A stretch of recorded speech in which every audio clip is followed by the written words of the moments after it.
Hey there, Mike Wells with Chase International Real Estate, and this is my April 2021 residential market update. Here are the statistics from the Reno Sparks Association of Realtors for the month of April.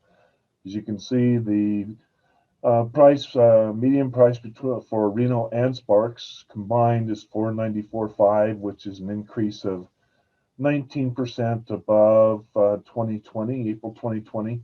And that's the way it's been running most of the year, right around 19-20% increase over 2020. We had 636 new listings, which was an increase over 2020 and 2021 previous month. Um, Active inventory, we ended the month with 295, which was 13% more than in March. We had 571 units sell, which was 21% more than March.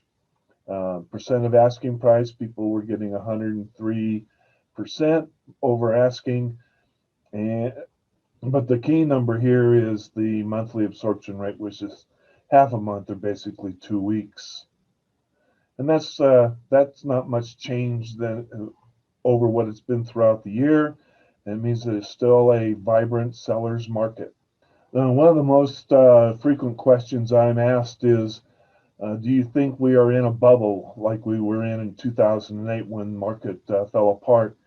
And I'm going to just say that if we take a look at the 4 years prior to 2008, months of market inventory, and these are national numbers, uh, just kept going up and up and up, and at the same time, the prices kept going up. So builders were building like crazy. Anybody could get a loan. People were buying 3 and 4 homes without spending a single dime. And finally, the all the inventory and the lack of liquidity in the market, and that's what caused the 2008 crash. This year, um, we take a look at the previous 4 years, and these are the national month supply of inventory. And in 2020, we ended with 2.1 months, which was more than what we were in Reno. We were about a month, and uh, nationally it's at about 1.8, but in Reno it's at a half a month. So prices are going up, yes, but the inventory is what's causing the prices to go up. It's not phony money, and I'll show that to you in the next slide. So this slide talks about or illustrates the default risk in the mortgage market from 1999 to 2020. And prior to 2008, the product risk is in red and the borrower risk was in blue.